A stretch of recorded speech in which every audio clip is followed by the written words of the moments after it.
نحن نقص عليك نبأهم بالحق إنهم فتية آمنوا بربهم وزدناهم هدى.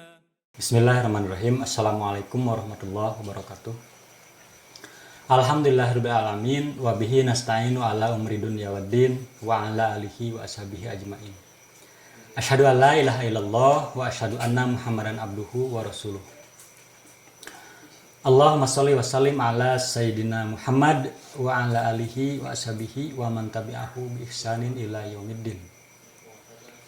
Segala puji tetap milik Allah Subhanahu wa Ta'ala, yang dengannya kita pada kesempatan kali ini diberikan izin oleh Allah, mudah-mudahan disertai ridhonya, bisa bertemu dalam kuliah online Kurma Vianu, kuliah Ramadan Fityatun Amanu.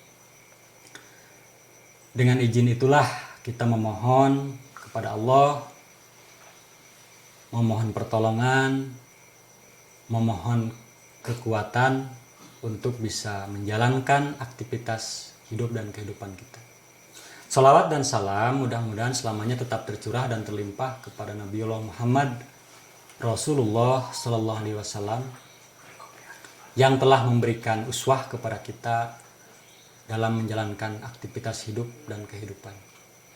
Sahabat-sahabat pianu yang dirahmati oleh Allah, setelah sebelumnya kita sama-sama memahami terkait fikih siam di kajian online ini. Nah, sekarang kita akan sama-sama memahami terkait fikih siam yang kedua. Sebelumnya saya mencoba menggambarkan dulu bahwa saya itu diamanahkan untuk memimpin atau menjadi pimpinan Ma'had Tata Sajaroh yang mudah-mudahan penuh dengan harapan dan cita-cita di tahun berjalan, tahun depan insya Allah Ma'had ini berdiri. Tentunya untuk bisa terwujud atas izin Allah ini secara syariat butuh dukungan dari sahabat semua, baik dukungan moral, terlebih dukungan material. Nah, ikhwan semuanya, wal akhwat rahimakumullah. Pada kesempatan kali ini, tadi saya sebutkan, kita akan sama-sama memahami terkait fikih siam yang kedua. Kalau sebelumnya kita memahami, pertama memahami ta'rif saum atau pengertian saum, kemudian yang kedua hukum saum, al-hukmu saum, hukum dan sanksi saum, syarat-syarat saum, baik itu syarat sah ataupun syarat wajib, rukun-rukun saum, dan pembatal-pembatal saum. Nah, sekarang kita akan memahami terkait aqsamus shaim wasyam, yaitu pembagian orang yang saum atau orang yang menjalankan saum dan pembagian saumnya. Nah, sahabat semua, pembagian orang yang saum dalam pelaksanaannya ini terbagi atas tiga kelompok. Yang pertama, wajib untuk menjalankan saum. Nah, wajib itu kita pahami diberi pahala jika dilaksanakan dan akan disiksa atau diazab jika ditinggalkan. Nah, itu dalam mabadi auliyah terkait terjemah dalam usul fikih. Sehingga ia wajib menjalankan saum karena tidak ada uzur syar'i, tidak ada sebab yang menyebabkan dia untuk tidak saum. Sehingga jika tidak saum dikategorikan dia berdosa. Nah, siapa mereka itu? Nah, mereka itu yang pertama, sebelumnya kita pahami yang masuk kepada kategori syarat wajib. Yaitu yang pertama, dia seorang muslim, yaitu berdasarkan hadis dari Ibnu Umar, wajib untuk menjalankan saum. Kemudian yang kedua, dia itu balik dan berakal. Ketika dia sudah balik dan berakal, maka jatuh kepada orang tersebut wajib untuk menjalankan saum, sebagaimana keterangan dari Sayyidat Aisyah, itu yang sebelumnya kita pahami. Kemudian yang keempat kita pahami yang jatuh wajib itu mampu untuk melaksanakannya. Nah, dia yang mampu untuk melaksanakan ini atau qadir ya, punya kemampuan untuk melaksanakan. Nah, jadi kita pahami jika kriteria ini ada pada seseorang, yaitu muslim, berakal, baligh, tidak dalam keadaan safar, tidak dalam keadaan sakit, dan mampu menjalankannya, artinya dia bukan orang yang alih tokoh, ya, bukan orang yang berat untuk menjalankannya, masuk pada bulan Ramadan, maka orang tersebut wajib untuk menjalankannya karena tidak ada uzur. Itu yang pertama. Kemudian yang kedua, yang pembagian yang menjalankan saum ini, orang tersebut bukan wajib, tapi orang tersebut diberikan rukhsah. Ya, berikan rukhsah. Jadi yang kedua diberikan rukhsah. Secara sederhana, rukhsah itu adalah satu keringanan untuk tidak saum pada bulan berjalan. Nah, rukhsah ini adalah hukum. Sebetulnya rukhsah ini adalah hukum yang berubah dari yang sulit menjadi mudah untuk dilakukan. Nah, diiringi dengan adanya sebab daripada hukum asal. Jadi karena ada sebab, saum ini menjadi tidak dilakukan bagi dirinya. Ya, diberikan rukhsah. Nah, itu sama dalam terjemahan usul fikih. Nah, yang diberikan rukhsah saum, yang pertama, dia diberikan keringanan untuk tidak saum pada bulan berjalan, tetapi diwajibkan untuk qada atau menggantinya dengan puasa di hari yang lain atau di luar Ramadan sejumlah hari yang ditinggalkannya itu. Nah, siapa mereka? Yang pertama, yang diberikan rukhsah ini adalah orang yang sakit. Ya, jadi yang pertama yang diberikan rukhsah ini, dia wajib qada orang sakit. Dan sakitnya ini membuat dia sulit untuk saum, atau kalau dia saum menambah sakitnya atau memperlambat sehatnya. Nah, dari mana kita tahu bahwa sakit ini memperlambat sehat secara syariat? Ya, atau menyebabkan sakitnya lebih parah? Nah, tentunya ini bisa diketahui secara ilmu kesehatan kan itu.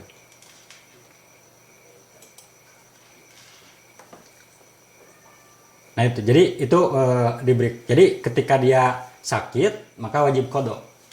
Kemudian yang kedua safar, yaitu bepergian. Ini berdasarkan Al-Qur'an surat Al-Baqarah ayat 184. A'udzubillahi minasyaitonirrajim. Bismillahirrahmanirrahim. Ayyaman ma'dudat, beberapa hari yang terhitung. Faman kana minkum maridon, maka barang siapa yang keadaannya marid atau sakit, au ala safarin atau mengadakan safar atau melakukan safar, fa'idatum min ayamin ukhor, maka kemudian dia berbuka puasa, maka diganti ya, iddahnya itu di hari yang lain, sejumlah hari yang ditinggalkan. Nah, sahabat-sahabat yang dirahmati oleh Allah, nah dalam hal ini ulama berbeda pendapat terkait jarak yang ditempuh. Ketika seseorang melakukan safar, entah itu safarnya secara perjalanan menyebabkan payah atau capek, ataupun safarnya itu ringan. Nah, ulama berbeda pendapat terkait jarak yang ditempuh bagi musafir untuk boleh berbuka. Ada yang berpendapat atau yang menjelaskan perjalanan kurang lebih 80 km. Ada juga yang berpendapat 89 km. Sehingga jika perjalanannya sejumlah angka itu, maka boleh berbuka. Nah, tetapi kalaupun memilih untuk tetap mengerjakan saum, nah itu pun lebih baik. Wa antasumu khairul lakum in kuntum ta'lamun. Nah, dalil lain yang menunjukkan bahwa puasa itu lebih afdol, ini ada dalam hadis ya, yang mengatakan begini, redaksi hadisnya. Kharajna ma'a Rasulillah sallallahu alaihi wasallam fi syahri Ramadan. Kami keluar bersama Rasulullah sallallahu alaihi wasallam di bulan Ramadan. Fi hari syadid, pada musim yang panas. Mapina soimun, tidak ada di antara kami yang puasa. Artinya dia berbuka. Illa Rasulillah, kecuali Rasulullah sallallahu alaihi wasallam. Wa Abdullah bin Rawahah, dan Abdullah bin Rawahah. Ini hadis riwayat Abu Daud, Ibnu Majah, dan disahihkan oleh Al-Albani. Nah, sahabat semua, dalam riwayat Muslim juga dikatakan, ya Rasulullah, wahai Rasulullah, ajidu bi quwwah, aku dapati aku ini kuat ala siyam untuk saum, bis safari, dalam keadaan safar. Pahal alaya junahun, fahal alaya junahun, apakah aku berdosa ketika aku safar ini kemudian aku berbuka? Faqala Rasulullah sallallahu alaihi wasallam, maka Rasulullah sallallahu alaihi wasallam bersabda, ya rukhsah minallah, itu adalah keringanan dari Allah. Faman akhaza biha pahasan, maka barang siapa yang mengambil rukhsah tadi, artinya dia berbuka, maka itu baik. Waman ahabba ayasuma, tapi barang siapa yang suka untuk saum, artinya dia tetap saum, fala junaha alai, maka tidak ada dosa baginya. Hadis riwayat Muslim. Ya, jadi jelas dengan keterangan ini ada gambaran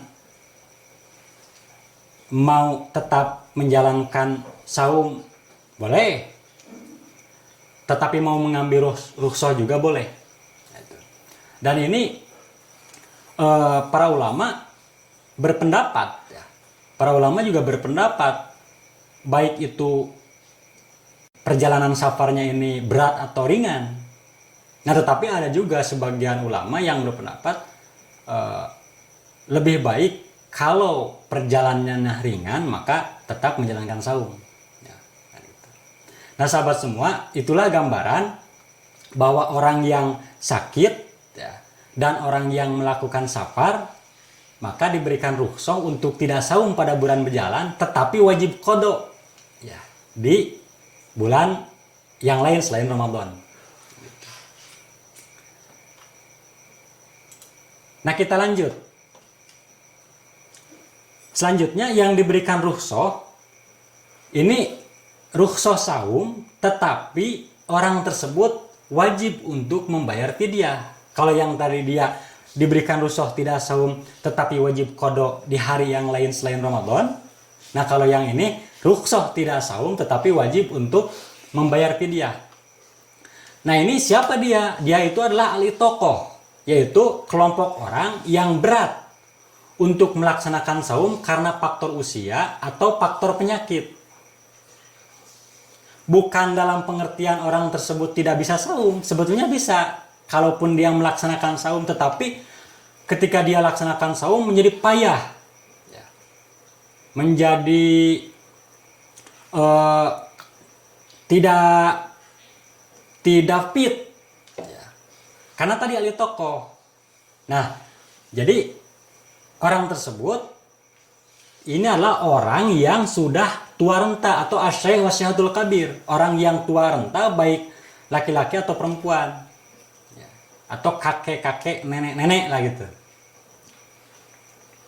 Dan yang sakit menahun, yang tak kunjung sembuh, tak kunjung sehat. Dari mana? Bisa dilihat dari perjalanan tahun sebelumnya, atau juga bisa dilihat atau dari informasi kesehatan dokter. Ketika dia tahun berjalan atau bulan berjalan tetap saja dalam kondisi sakit. Nah, maka untuk orang tersebut rukhsahnya itu dengan membayar fidyah. Jadi bukan sakit, misalkan wah saya sakit mata, nah, apakah dengan sakit mata masih bisa menjalankan saum? Nah, itu bisa dilihat secara kesehatan. Atau guyonnya mah kayak gini, oh saya sakit jerawat, oh saya mau buka karena ini sakit. Oh enggak bisa seperti itu. Tetapi kalau misalkan sakit mah ada kan mahnya itu yang kronis ya, menahun. Nah, itu diberikan rukhsah untuk tidak saum. Atau yang sejenisnya. Nah, ini berdasarkan Quran. Wa 'alal ladzina yutiqunahu fidyah, dan bagi orang yang berat melakukannya, maka kemudian dia berbuka, maka membayar fidyah, yaitu ta'amu miskin, memberikan makan kepada seorang miskin. Paman tatawwa'a khairan fahuwa khairul lahu. Tetapi barang siapa yang mampu lebih, maksudnya al khair di sini mampu lebih membayarnya ya. Kalau tadi seorang miskin, saya mau membayar fidyahnya itu kepada 2 orang miskin, kepada 3 orang miskin, khair ya. Bahwa haralahu itu lebih bagus. Dari mana al khair di sini kita pahami adalah bermakna harta. Nah, dalam ayat lain kan dijelaskan wa amali hubil khairi lasadid. Dan adapun ada orang yang lihubil khairi, mencintai harta. Al khair itu harta, lasadid, kemudian dia menghitung-hitungnya. Lasadid ya, dia menghitung-hitungnya. Jadi jika yang berat melakukannya atau al-itokoh, nah ini ayat ini umum al-itokoh di sini. Makanya tadi para ulama tafsir menjelaskan bisa orang yang tua renta atau yang berat melakukannya itu tadi sakit menahun, atau yang bekerja keras ya. Ketika dia bekerja, kemudian dalam kerjanya ini lelah, capek kan gitu. Maka sebagian ulama memandang ini masuk kepada al-itokoh, yaitu rukhsahnya itu tadi ya diberikan keringanan. Nah, tetapi mereka wajib membayar fidyah, yaitu memberi makan kepada seorang miskin. Tetapi barang siapa yang dengan kerelaan hati ya mengerjakan kebaikan tersebut ya, maka itulah lebih baik baginya. Quran surat Al-Baqarah ayat 84. Terlebih dalam hadis ya, Ibnu Abbas menjelaskan, dia berkata, rukhisa lisahil kabir ayub tiro, diberikan keringanan untuk tidak berpuasa kepada orang yang tua renta, al-syahrul kabir tadi ya. Ayat imaan kuliyaumin miskinan, tetapi memberikan makan setiap hari kepada orang miskin. Wala qada alai, dan tidak ada qada atasnya. Tidak ada qada atas orang tersebut. Rawahu Darul Qutni wal Hakim wa sahahahu. Nah, demikianlah gambaran rukhsah tidak saum tetapi wajib untuk membayar fidyah ya. Itu tadi ya. Nah, selanjutnya kita pahami yang diberikan rukhsah untuk tidak saum tetapi wajib untuk membayar fidyah di hari yang lain, yaitu di luar bulan Ramadan, al-hamilu wal murdi'u, yaitu orang hamil ya dan yang menyusui. Jadi orang hamil dan menyusui ini dikelompokkan kepada al-itokoh, bukan tidak bisa saum sebetulnya. Tetapi jika dia saum, berat atau menambah payah baik kepada dirinya atau kepada bayi yang dikandungnya. Nah, di sini dijelaskan dari keterangan Anas bin Malik, innallaha wada'a anil musafiri, sesungguhnya Allah meringankan bagi seorang musafir satros salat, setengah salat, wa anil musafiri, dan kepada dan dari musafir, wal hamili, dan kepada orang yang hamil, wal murdi'i, dan yang menyusui, wal murdi'i as-sauma awisyam, yaitu meringankan puasa bagi musafir dan wanita hamil kan gitu. Ini hadis dengan lafaz ini diriwayatkan oleh Imam Ahmad ya, dalam musnadnya. Jadi di sini jelas ternyata orang yang hamil dan yang menyusui rukhsah tidak saum tetapi wajib untuk membayar fidyah. Bahkan dalam riwayat Abu Daud, ya sengaja ini saya munculkan ya keterangan-keterangannya, karena ada yang masih bingung terkait orang hamil dan menyusui. Nah, dari keterangan Ibnu Abbas, an Ibnu Abbas, wa alal ladzina yutikunahu fidyah ta'amu miskin. Nah, itu menjelaskan ayat yang tadi. Ya. Mengenai firman Allah yang artinya, dan bagi orang-orang yang berat menjalankannya, jika mereka tidak berpuasa, maka membayar fidyah. Qala kanat rukhsah lisayil kabir, yaitu memberi makan ya.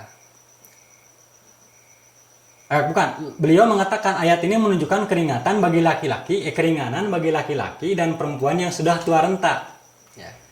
Lisahil kabir, wal mar'ah al kabir, dan perempuan yang berat atau tadi nenek-nenek. Wahuma yutiquna siam ayub tiro, dan dia berdua berbuka puasa wayut ima makana kula yaumin miskinan. makanun ya. Jadi memberikan makan setiap hari kepada orang miskin. Ya, wal hubli wal murdi'i idza khafa. Namun hal ini juga berlaku untuk tadi ya, wanita hamil dan menyusui jika keduanya khawatir ya. Khawatir kepada keselamatan anaknya. Nah, mereka dibolehkan tidak berpuasa, namun keduanya tetap memberi makan kepada orang miskin. Nah, sahabat-sahabat semua, nah wanita hamil dan menyusui, nah dalam hal ini ulama juga berbeda pendapat. Ada yang mengelompokkan kepada kelompok orang sakit sehingga dia wajib untuk qada. Ada juga yang kedua, dia mengelompokkan kepada kelompok tidak mampu untuk saum atau ahli tokoh karena khawatir terhadap diri dan anaknya, sehingga rukhsahnya itu dengan fidyah. Ada juga yang mengelompokkan ya hamil dan menyusui tadi kepada kelompok yang sakit, ya kelompok sakit dan tidak mampu. Jadi masuk kepada kelompok sakit dan tidak mampu untuk saum. Nah, sehingga rukhsahnya ini atau pengganti daripada saumnya tadi ya di luar bulan Ramadan dia wajib qada dan fidyah. Demikian rukhsah atau keringanan bagi orang yang ahli tokoh ya. Nah, sahabat-sahabat semua, dari penjelasan tadi kita mafhum ya. Dengan pelaksanaan saum, ada yang tadi wajib untuk saum, ada yang diberikan rukhsah saum tetapi rukhsahnya ini harus diganti dengan qada saum ya. Ada yang diberikan rukhsah tetapi harus dengan fidyah, nanti digantinya tuh ya. Ada juga yang memahami ya, diganti dengan qada dan fidyah. Nah, sahabat-sahabat pianu yang dirahmati oleh Allah Subhanahu wa taala, kemudian kita pahami berikutnya. Yang ketiga, aqsamus shaim ini adalah haram atau haram untuk menjalankan saum. Nah, orang yang haram untuk melaksanakan saum ini ya, jadi ketika datang bulan Ramadan haram untuk saum tetapi wajib qada. Nah, siapa dia? Yang pertama, dia adalah wanita haid dan nifas ya. Atau wanita yang pertama wanita haid, yang kemudian yang kedua wanita yang nifas. Nah, dalam hadis Mu'adz, ia pernah bertanya kepada Aisyah. Sebelumnya pernah kita pahami hadis ini ya. Jadi potongan hadisnya begini. Kata Aisyah, kami dulu juga pernah mengalami haid, maka kami ya patuk maru, maka kami diperintah untuk mengqada puasa atau mengqada saum dan tidak diperintahkan untuk mengqada salat. Hadis riwayat Muslim. Jadi jelas di sini orang yang haid ya dan nifas harus qada ya, karena haram untuk saum. Nah, berdasarkan kesepakatan para ulama pula, wanita yang dalam keadaan haid dan nifas tidak wajib puasa tetapi wajib untuk mengqada puasanya. Nah, sahabat-sahabat semua, kemudian kita berpikir dari mana keterangan bahwa wanita yang nifas itu disejajarkan atau disamakan dengan yang haid. Ya. Nah, di sini kita pahami wanita yang nifas dalam pandangan syariat Islam ini hukumnya sama seperti perempuan atau wanita yang sedang haid. Hal ini berdasarkan hadis dari Ummu Salamah radhiyallahu anha, riwayat Imam Al-Bukhari. Begini redaksinya. Bainama ana ma'an Nabi sallallahu alaihi wasallam. Tatkala saya berbaring bersama tatkala saya, kata Ummu Salamah, bersama Rasulullah sallallahu alaihi wasallam, mudtaji'ah, berbaring. Fi qamisah, ya. Berbaring id hadtu pansalaltu fa khazat siyaba haidihi faqala anpisti pakultu na'am pada ani pada toja'ta mahu fil himlah. Artinya begini, tatkala saya berbaring bersama Rasulullah SAW dalam sebuah baju, maka tiba-tiba saya haid, kata Ummu Salamah. Maka saya pun pergi, lalu saya mengambil pakaian haidku. Maka beliau bersabda, Anpasisti. Nah gitu nggak Rasulullah, apakah kamu nipas? Maka saya menjawab, kata Ummu Salamah, ya. Lalu beliau memanggilku. Lalu saya pun berbaring bersama Rasulullah di atas permadani. Nah, Ummu Salamah kita paham, istri Rasulullah yang tidak mempunyai anak dari Rasulullah. Nah, Rasulullah nanya, apakah kamu nipas? Nah, padahal tidak pernah melahirkan. Artinya nipas ini, kata Ummu Salamah, iya, padahal dia haid. Nah, jadi di sini kita paham bahwa nipas ini sama dengan haid atau sebaliknya, kan gitu. Nah, ini penjelasan yang dimaksud wanita haid dan nipas ya. Jadi dia haram untuk saum, tetapi wajib untuk menunaikan atau melaksanakan qada saum di luar bulan Ramadan. Nah, sahabat-sahabat semua, setelah kita pahami aqsamus shaim, pembagian orang yang saum yang tadi adalah wajib untuk saum, kemudian dia diberikan rukhsah untuk tidak saum, dan haram untuk saum. Nah, selanjutnya kita pahami aqsamus siyam, pembagian saumnya. Nah, dilihat dari jenisnya, saum ini terbagi atas 4. Yang pertama, saum ini wajib atau fardu. Kemudian yang kedua, saum sunnah. Yang ketiga, saum makruh. Dan yang keempat, saum haram. Pertama kita pahami saum wajib. Nah, sahabat semua, saum wajib ini terbagi kepada 3 kategori. Yang pertama, saum Ramadan. Nah, tetapi saum Ramadan ini diwajibkannya itu karena ada sebab, yaitu datangnya waktu untuk berpuasa. Kemudian yang kedua, saum qada. Ya, karena ada sebab, ketika datang bulan Ramadan, kemudian dia tidak saum karena ada rukhsah, ya, atau keringanan, ya, atau karena ada haram, ya, untuk tidak saum, yaitu yang tadi, ya, orang yang sedang melakukan perjalanan dan sakit, kemudian dia tidak puasa, maka diganti di hari yang lain dengan qada. Dan orang yang haid dan nifas haram untuk menjalankan saum, tetapi di luar Ramadan wajib untuk mengqadanya. Nah, itu yang maksud saum qada, itu berstatus wajib. Kemudian yang ketiga, saum kafarat, yaitu saum yang disebabkan adanya ilat atau sifat, sebab keadaan seseorang sampai wajibnya melaksanakan saum tersebut. Itu berdasarkan hadis, ya, dari Abu Hurairah, ya. Di sini dijelaskan, ya, saya bacakan artinya. Ketika dari Abu Hurairah radhiyallahu anhu, beliau berkata, ketika kami duduk-duduk, ya, bersama Rasulullah SAW, tiba-tiba datanglah seorang sambil berkata, wahai Rasulullah, halak, celaka. Nah, beliau menjawab, ada apa denganmu? Sampai bilang celaka lah gitu. Dia berkata, aku berhubungan dengan istriku. Padahal aku soim, padahal aku ini sedang menjalankan puasa.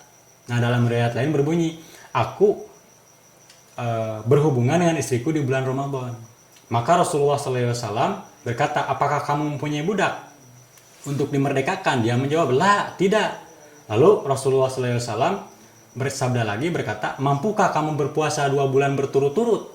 Dia menjawab, tidak. Ya, tidak. Kemarin juga 1 bulan dia kecelakaan, kan gitu. Tidak. Nah, lalu beliau bersabda, mampukah kamu memberi makan 60 orang miskin? Dia menjawab, tidak. Tidak mampu. Lalu Rasulullah sebentar, dalam keadaan seperti ini, Nabi SAW terdiam, ya, sebentar dalam keadaan seperti ini. Dalam keterangan lain sampai gigi Rasulullah terlihat, ya, senyum. Nah, dalam keadaan seperti itu Nabi SAW kemudian diberilah satu iks atau ukuran, ya, ukuran kurma, atau diberikan kurma, ya. Maka beliau berkata, mana orang yang bertanya tadi? Kata Rasulullah, mana orang yang bertanya tadi?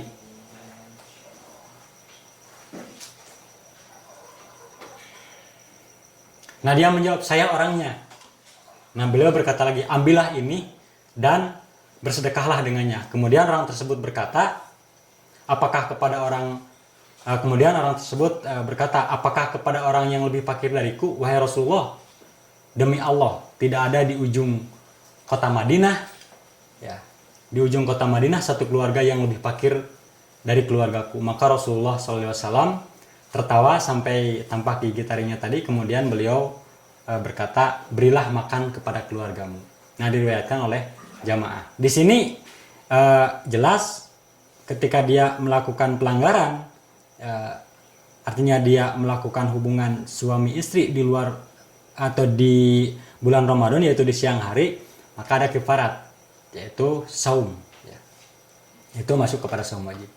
Selanjutnya kita pahami saum wajib itu adalah saum nazar, ya, yaitu karena diwajibkan oleh seorang, ya, karena dia bernazar, yaitu nazar itu adalah suatu ibadah, ya, yang mengharuskan dilakukan, yang pada dasarnya menurut syariat awalnya itu tidak wajib, tetapi karena ada lapad, ya, yang menunjukkan kepada keharusan atau kewajiban, seperti seorang mengatakan begini, demi Allah, aku harus bersedekah, aku harus mensedekahkan uang dengan jumlah sekian, atau apabila Allah menyembuhkan penyakitku, maka wajib bagiku untuk berpuasa 3 hari, atau lapad-lapad yang seperti itu dalam fikih sunnah.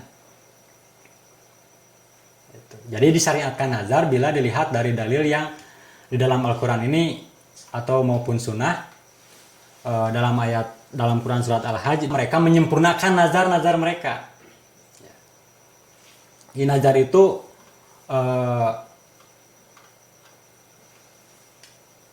ketika seseorang bernazar, misalkan begini, saya akan mensedekahkan atau mengorbankan harta jika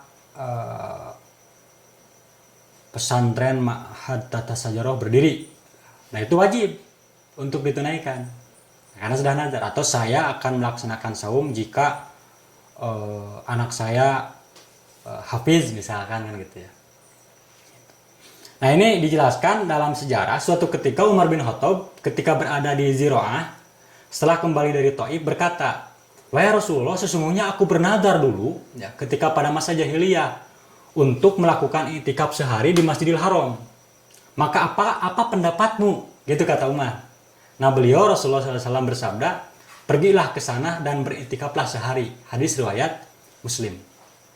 Nah dalam hal ini nazarnya itu untuk beriktikaf. Nah, tetapi yang dimaksud penjelasan sebelumnya inilah maksudnya bernazar untuk saum. Maka wajib saum itu untuk ditunaikan. Kemudian yang kedua, saum itu adalah saum sunat. Ya. Nah, saum sunat ini ada beberapa jenis. Ya. Yang pertama, saum 6 hari di bulan Syawal. Ya. Jadi saum 6 hari di bulan Syawal, sebagaimana penjelasan daripada Nabi Sallallahu Alaihi Wasallam, man shoma Ramadan, summa atba'ahu sittan min Syawal kana kasyami dahrin. Barang siapa yang berpuasa Ramadan, kemudian berpuasa 6 hari di bulan Syawal, ya, maka dia seperti berpuasa sebulan penuh, hadis riwayat Muslim. Nah ini berstatus hukumnya sunat. Kemudian yang kedua, saum di awal bulan Zulhijjah. Nah ini dari Ibnu Abbas, ya, dijelaskan. Jadi tidak ada satu amal soleh yang lebih dicintai oleh Allah, ya, melebihi amal soleh yang dilakukan pada hari-hari ini, yaitu 10 hari pertama bulan Zulhijjah. Nah para sahabat bertanya, tidak pula jihad di jalan Allah.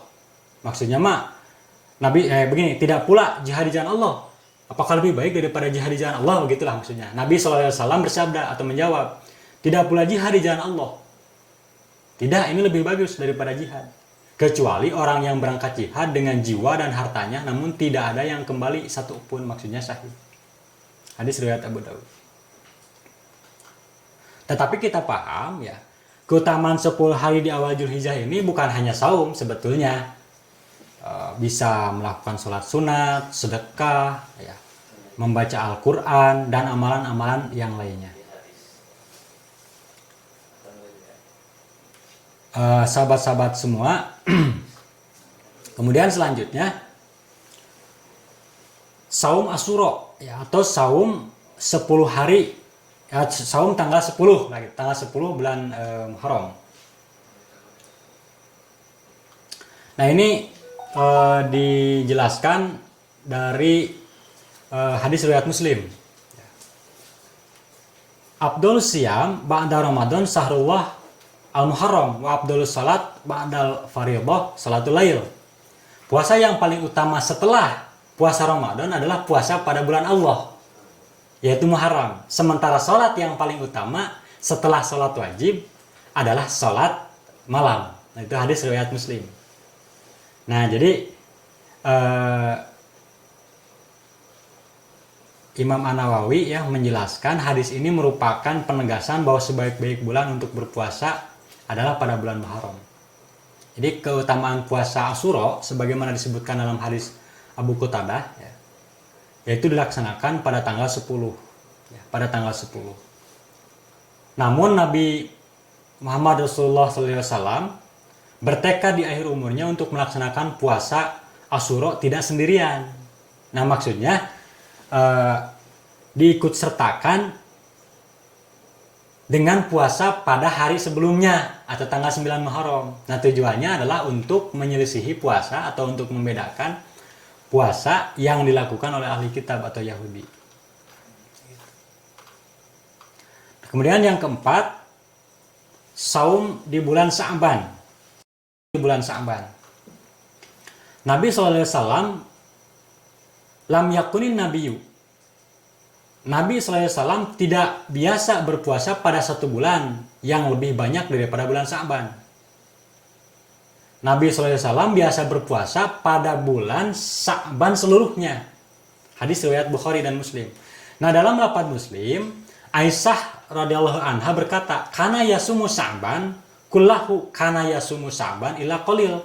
Nabi SAW biasa berpuasa pada bulan Sya'ban seluruhnya, namun beliau berpuasa hanya sedikit hari saja. Hadis riwayat Muslim. Nah, yang dimaksud di sini adalah berpuasa pada mayoritas harinya, bukan seluruh harinya, bukan seluruh bulan Sya'ban puasa, bukan, tetapi dijelaskan oleh Az-Zaid Ibnul Munir. Para ulama berkata bahwa Nabi Shallallahu Alaihi Wasallam tidak menyempurnakan puasanya sebulan penuh, selain di bulan Ramadan, agar tidak disangka puasa selain Ramadan adalah wajib. Jadi hadis tadi menjelaskan bukan seluruh Sya'ban dia saum, tetapi di hari-hari tertentu. Nah, sahabat semua, itulah gambaran atau terkait saum sunat. Kemudian yang kelima, saum Arafah. Jadi saum Arafah ini dilaksanakan pada tanggal 9 Zulhijjah. Jadi tanggal 9 Zulhijjah, saum Arafah, ya. Nabi SAW ditanya mengenai keutamaan puasa Arafah. Beliau menjawab, puasa Arafah akan menghapus dosa setahun yang lalu dan setahun yang akan datang. Nah, beliau juga ditanya mengenai keistimewaan puasa Asyura. Beliau menjawab, puasa Asyura akan menghapus dosa setahun yang lalu. Hadis riwayat Muslim. Nah, sedangkan untuk orang yang melakukan haji ke Baitullah, ini tidak dianjurkan melaksanakan puasa Arafah. Karena Ibnu Abbas menjelaskan, anan Nabiyya sallallahu alaihi wasallam aftara bi Arafah wa arsalat ilaihi fasyariba. Nabi sallallahu alaihi wasallam tidak berpuasa ketika di Arafah. Ketika itu beliau disuguhkan minuman, yaitu jenisnya susu. Nah, beliau pun meminumnya. Dari situ kita mengerti ketika Rasulullah melakukan haji, nah ternyata Rasulullah tidak saum ya, di tanggal 9 Arafah atau 9 Zulhijjah. Kemudian selanjutnya yang keenam, ya, saum di hari Senin dan Kamis. Nah, jadi saum di hari Senin dan Kamis kita paham ini berstatus sunnah ya, atau sunat. Dari Abu Hurairah radhiyallahu anhu, qala Rasulullah sallallahu alaihi wasallam, tu'radul a'mal yaumal isnain wal khamisi fa ahibbu ayu radha amali wa ana shaim. berbagai amalan dihadapkan pada Allah pada hari Senin dan Kamis. Maka aku suka jika amalku dihadapkan sedangkan aku sedang berpuasa. Hadis riwayat Tirmizi. Bahkan Aisyah radhiyallahu anha qalat, inna Rasulullah sallallahu alaihi wasallam kana yatahadha siyamil isnaini wal khamis. Rasulullah sallallahu alaihi wasallam biasa menaruh pilihan berpuasa pada hari Senin dan Kamis. Hadis riwayat An-Nasa'i. Kemudian yang ketujuh, saum 3 hari di setiap bulan. Jadi dianjurkan berpuasa 3 hari setiap bulannya. Pada hari apa saja dilakukannya mah. Nah, ini digambarkan dari Abu Hurairah, kekasihku ya Ausati Khalili bisalasin. Nah, kekasihku yaitu Rasulullah SAW mewasiatkan kepadaku 3 nasihat. 3 nasihat ya. Uhunna hatta amutu saumi salasin. Saumi salasi ayamin min kulli syahrin. Wa salatid duha. Nabi SAW mewasiatkan kepadaku 3 hal. Aku tidak meninggalkannya hingga mati. Yang pertama, berpuasa 3 hari setiap bulan. Kemudian yang kedua, mengerjakan sholat duha. Ya. Kemudian yang ketiga, mengerjakan atau wanaumi ala witrin. Yaitu mengerjakan sholat witir sebelum tidur. Hadis riwayat Bukhari. Nah, sahabat-sahabat semua, dari penjelasan tadi, ya, kita memahami hari yang utama ya untuk berpuasa yaitu pada hari ya, tanggal ke-13 ya, atau ke-13, ke-14, ke-15 ya, dari bulan Hijriah yang dikenal dengan Ayyamul Bid. Ya, Ayyamul Bid. Sebagaimana dari riwayat An-Nasa'i ya, dari Ibnu Abbas, Ibnu Abbas radhiyallahu anhuma qala kana Rasulullah sallallahu alaihi wasallam la yuftiru ayyamil bid fi hadrin wala safarin. Rasulullah sallallahu alaihi wasallam biasa berpuasa pada ayyamul bid ketika tidak bepergian maupun ketika bersafar. Nah, ikhwan rahimakumullah, itulah gambaran saum sunat. Ya. Kemudian yang ke-8 ya, terkait saum sunat itulah saum Daud. Ya. Saum Daud ini dari hadis riwayat Bukhari ya. Habus siyam ilallahi syamu Daud. Puasa yang paling disukai oleh Allah adalah puasa Nabi Daud. Salat yang paling disukai oleh Allah adalah salat Nabi Daud. Di salat Nabi Daud, saum Nabi Daud. Beliau biasa tidur separuh malam dan bangun pada sepertiganya. Dan tidur pada seperenamnya. Beliau biasa berbuka sehari dan berpuasa sehari. Nah, terkait saum Daud kan sehari saum, sehari tidak, kan itu ya prakteknya. Kalau sholat Daud nggak bisa sehari sholat, sehari tidak, bukan begitu maksudnya. Ya gitu. Sahabat-sahabat yang dirahmati oleh Allah,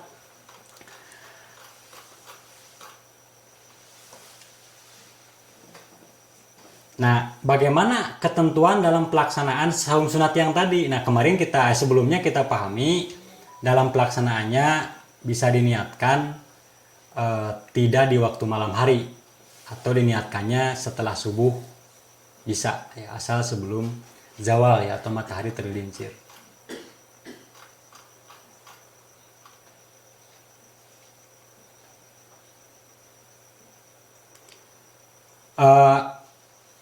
Sahabat Vianu yang dirahmati oleh Allah, ada yang dilarang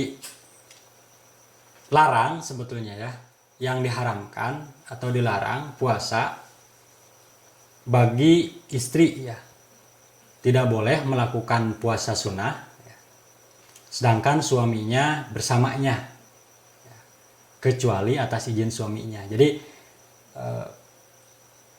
sekalipun ini puasanya itu sunat ya, kemudian perempuan tadi mau melakukan, nah ini tidak boleh ya, jika suaminya ada di tempatnya bersama suaminya, kecuali suaminya mengizinkan. Ya.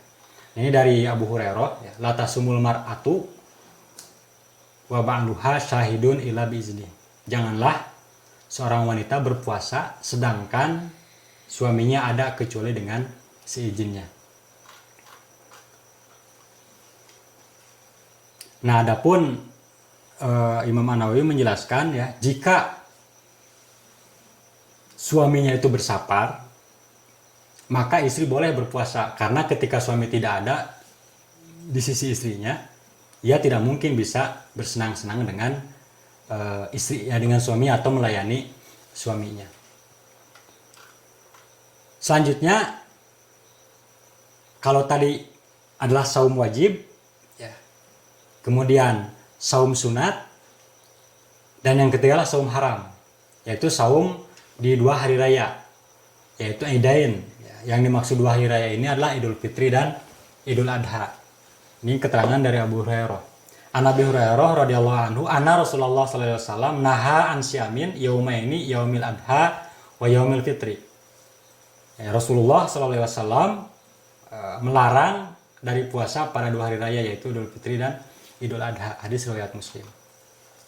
Kemudian yang kedua, saum di hari tasyrik, ya, yaitu hari pada tanggal 11, ya, 12 dan 13 Dzulhijjah. Jadi bahwasanya Rasulullah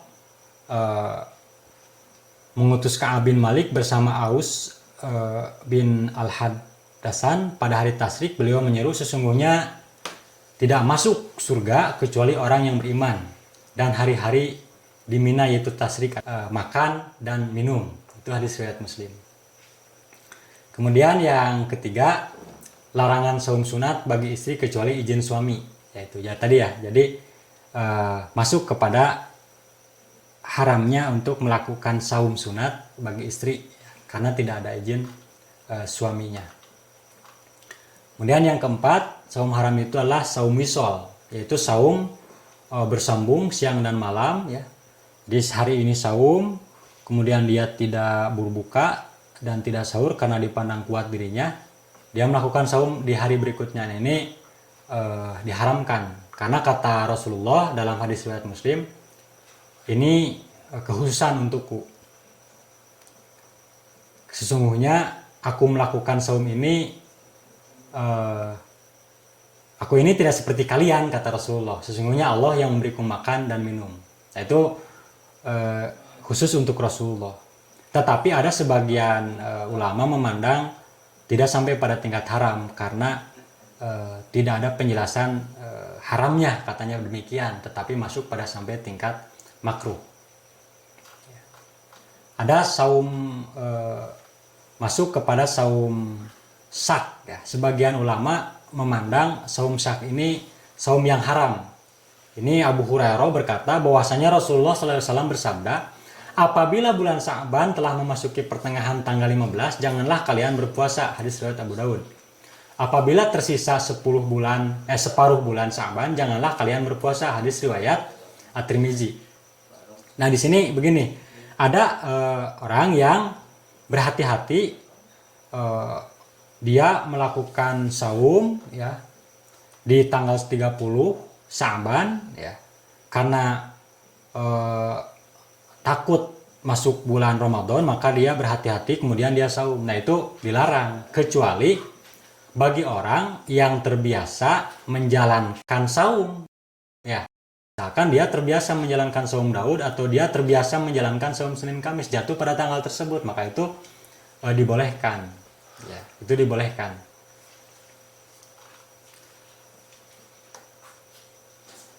Kemudian selanjutnya yang dilarang itulah puasa setahun terus menerus. Ini dijelaskan dalam riwayat Muslim, la soma man somal abada. Tidak ada puasa bagi orang yang puasa abadi terus menerus, ya, terus setahun terus menerus. Nah, ini hadis riwayat Bukhari. Nah, sahabat-sahabat semua, dari penjelasan tadi mudah-mudahan kita bisa mengerti, ya, terkait aqsamus shaim, yaitu pembagian orang yang saum dalam pelaksananya tadi ada orang yang wajib saum, ya, ada orang yang diberikan rukhsah saum tetapi wajib untuk qada, ya, ada orang yang rukhsah saum tetapi diganti dengan fidyah. Ada juga orang yang haram untuk saum tetapi wajib untuk qada.